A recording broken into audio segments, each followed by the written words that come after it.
Hi, Ashley. This thing always says recording in progress, and I'm never sure if it's already recording or is this the beginning of the recording. Anyways, I have that weird moment in the beginning before I get to say, hi, welcome to your blank reading. Today, we are getting into your past lives. That's what this one is.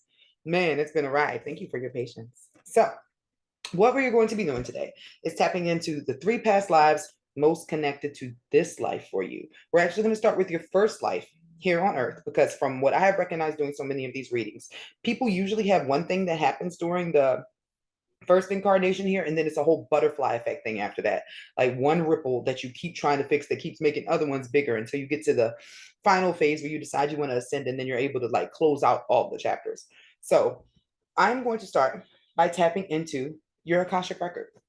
So if you don't know what the Akashic records are, they are the energetic library that hangs above the earth. So from the moment that any soul decides to separate from source and become a thing of its own, you get a book, your book of life, right? This keeps track of all your incarnations from up in the other constellation communities, the other planets here on earth, whether you are a plant, animal, or a person, maybe a rock, you know. Um, but all your stories are kept here. And because of that, we are able to tap in with our human radio receivers. We are made up of protons and neutrons and molecules. We are static, condensed static. That's why even when you look around, you sort of see static. It's like your HDMI cord is loose or something. I hope you understand that. But because we are made up of condensed static that we can only see because of the way that the light is hitting us, in astrology secretly means in like Latin or some shit. No, Sanskrit. Ha, look, my mind fixed it. Sanskrit, it means understanding light. We are understanding how our light is reflecting off one another. I am understanding the light of your Akashic record. It is flowing through my radio receiver so that I can give you answers. So, without further ado, let's tap into your record. I am entering the Akashic records on the behalf of Ashley Beasley.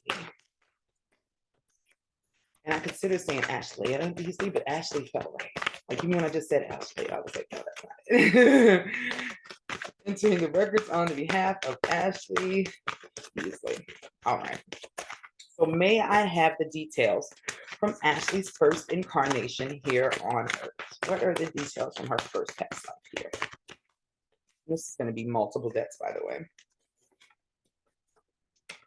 So this first time was about education. You came here to learn. You wanted to actually learn all the things, and you came with a counterpart. More specifically, learning all the things meant how to use your mind, how to create with art. You were a student of life, if you will. Like, what is fire? What is rain?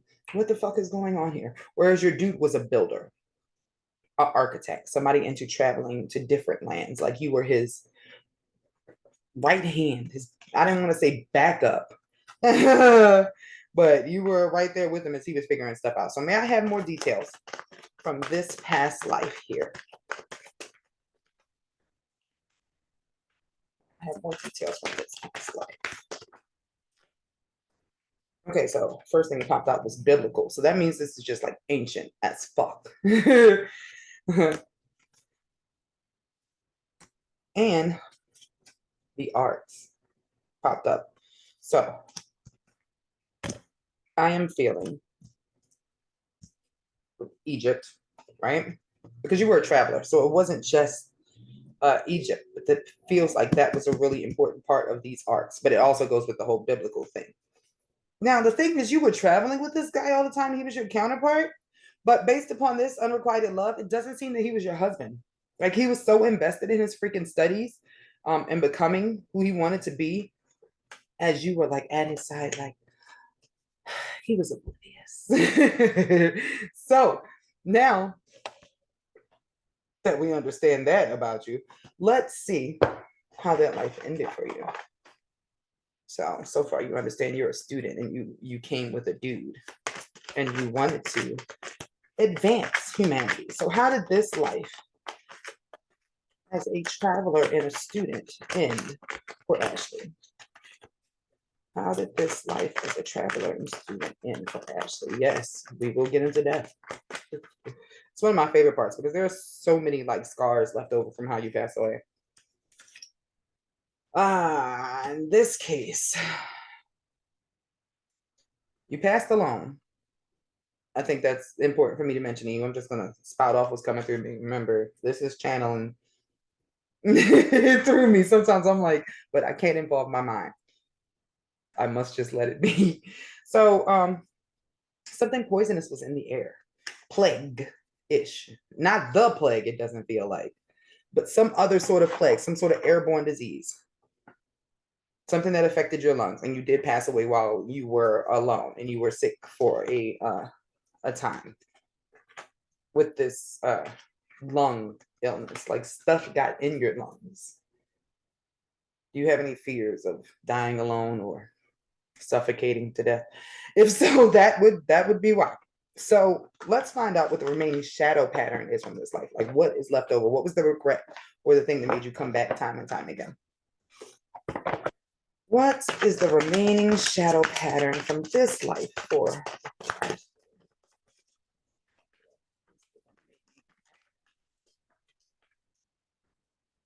You really did come to do all the things. So the plot thickens, dearie. This is Bride in a Cage, right? So although he was a man who was very about his studies, focused, could barely notice you, he did take the time to marry you and then neglect you. So you had to pretend, this is masquerade, that you were happy with your circumstances. You were very much in love with him, but he could not gain the ability in this beginner life. Why did he marry you? Because you came with a dowry. That's always interesting, right? There was some financial benefit to marrying you, also something to the title that you had that made him like sort of greater. This sounds awful, but I mean, it is what it is. And now we'll understand why the rest of the lives after this one occurred like that. So let's get into it. May I have some details from the second past life most connected to this life? Perhaps. What are the details of the second past life most connected to this one for Ashley?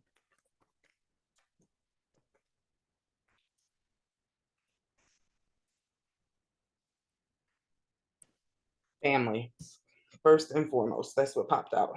This one was about growth through a family, like enjoying a very traditional setup, and through that, spreading a message, or just being somebody who like visited other people's houses. Like, hey, I have brownies. Anybody want some? That's very much what this energy feels like. Like after that last life, you were just so happy to be home with a family. But that makes sense that you would want a family after traveling douche dude. So may I have more details from this life, or Ashley got to be a mom and a home giver, caretaker?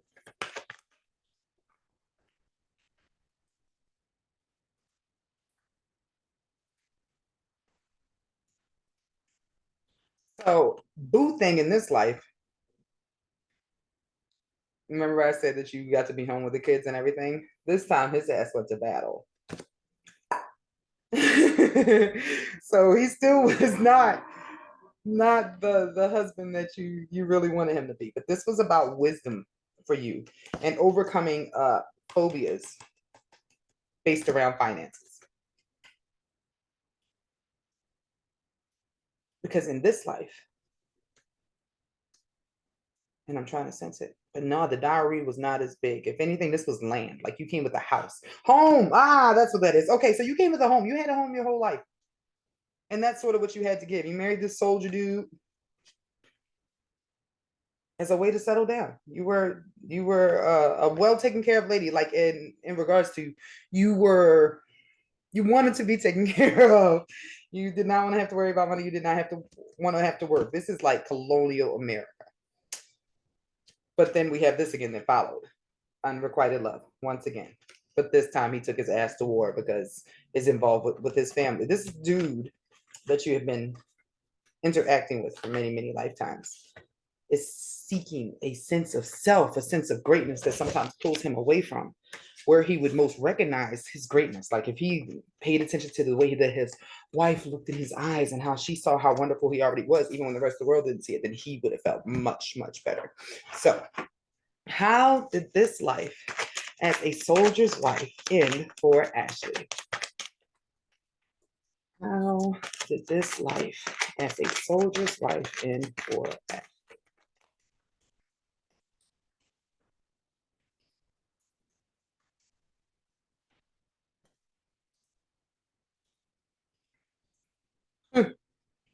This is rough. Now, this is going to seem like it's totally unrelated, although I knew I was doing your past life reading today. But this morning I played The Sims. I like to play that to like get myself sparked. Like, what do I want to do with my life? Let me play around with this fake person first to see how it turns out. This is not what I'm doing. My fake person was burnt today. That's sort of kind of what happened here. Lightning. Struck by lightning. And yes, these are very literal most of the time. And they typically trigger something in your subconscious because the doctors could not help you. This was a freak accident. All I saw when the car touched my hand was trees and a fucking wagon, but it wasn't like the rich people closed wagon where everybody's inside. No, it's like you on top trying to do this with the reins. Like your wagon was open. So, what is the remaining shadow pattern from this life? What is the remaining shadow pattern from this life as a soldier's wife for Ashlea? And death is so random, but it's like it usually is once your task is done, or if you're so far off track that you just can't get back, that you just like go early. Although that one felt like you were like 40 something. Downcast pride, because that life you stayed home as a mom when your mind was already like so advanced, but you did not, I don't want to say did not want to work, it just was not appropriate for women to work then, period. So you weren't allowed to really show off your intelligence. Now you made really smart children, but it still was underneath the tier of your knowledge. You traded a lot of yourself for them, and that led back to this masquerade. So here we go, 2 lives in. We got some patterns: unrequited love and the masquerade. So let's tap into this final life most connected to this one and pull it all together. May I have the details from this third past life most connected to this one? Ashlea. What are the details of this past life?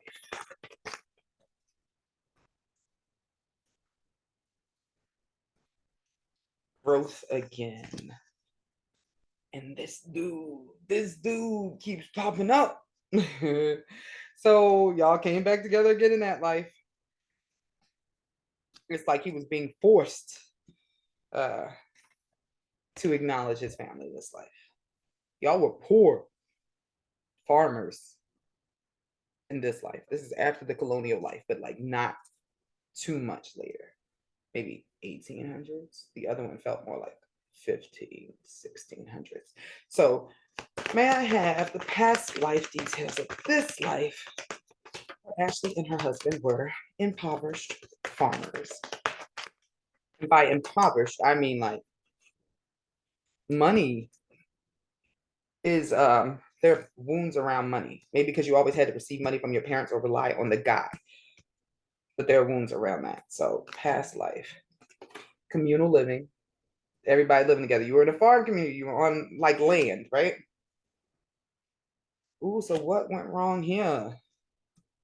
Because imprisonment came up. But look at this.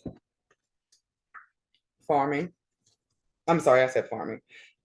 There are bars here. This is called Cotton Ruins. This is the imprisonment card. You see the bars there? The hell did you go to jail for? It really seems like, although it was your spouse. And once again, this was a time of war. So that's letting me know that you come around when there's an important mission and advancement that society needs to do.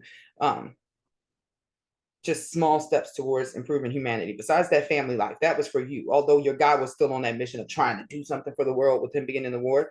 This was during, what the fuck war happened in the 1800s? That's really bothering me. I'm feeling like I'm guided.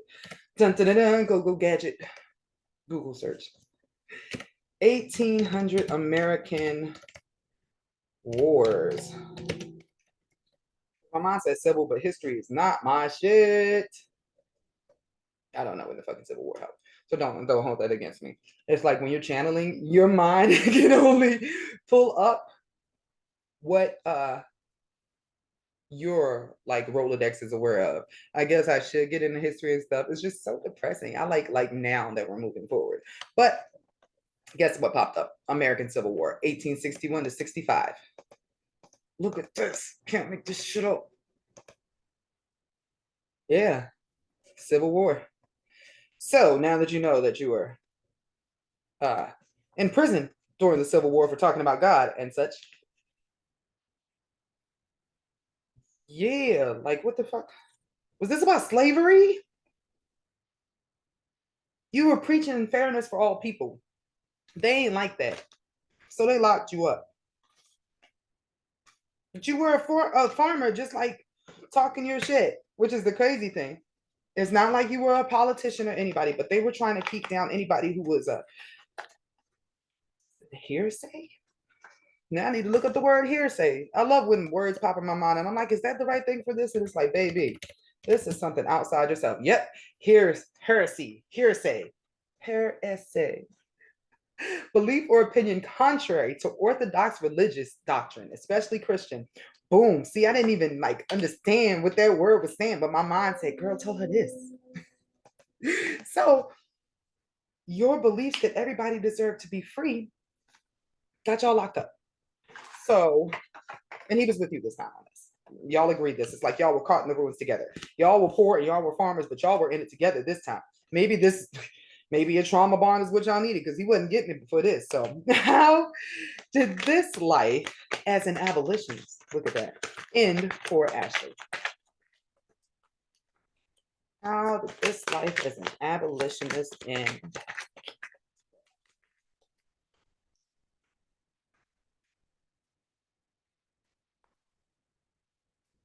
Betrayal. Somebody snitched. Somebody snitched. I feel like y'all were executed. Now I gotta look that in. Civil War executions. And I know it's me making sure I'm right, but I know like it's coming through me. I didn't make this shit up. Civil War executions. Shooting is what came in my mind. Like blindfolded and shot. Ah, yes, shot or hanged during the 4-year conflict. I pictured you guys being shot. Not necessarily together because y'all got separated into two different prisons. I don't know why I felt like speaking French. Maybe it just made prison fancier. But yeah. This was intense, huh? Look at you. Go gadgeting through history. I guess that's my word for the day. But you really are like roboting your way through stuff, like on a mission. And I'm very happy that even though it took hundreds of years, y'all got through the unrequited love thing. So what is the remaining shadow pattern left from the Civil War life? What is the remaining shadow pattern in this life?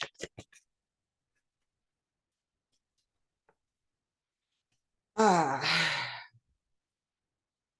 peaceful among thorns is what popped up. And it's funny to say this because you got forgetting oneself also. You were standing up for a cause amongst harsh people, trying to promote peace, and you still ended up dead. So the last card that was underneath that, the shadow pattern remaining, revenge. So there's that to chew on. I mean, like, because who kills somebody for trying to be peaceful? Heretics, I think. So let's see what you need to do to integrate these remaining wounds. What does Ashlea need to do to integrate these remaining wounds?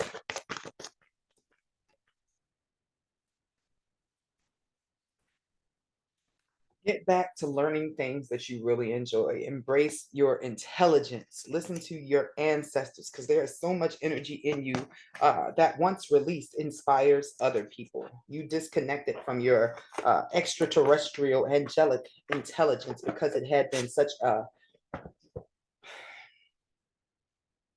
difficulty for other people to receive you in other lives. Part of you put yourself away, put what made you feel special away. All you have to do is reconnect. your dots. Pull back your antennas in because you came here to be smart as fuck and to teach other people to be smart as fuck. So hope this is working.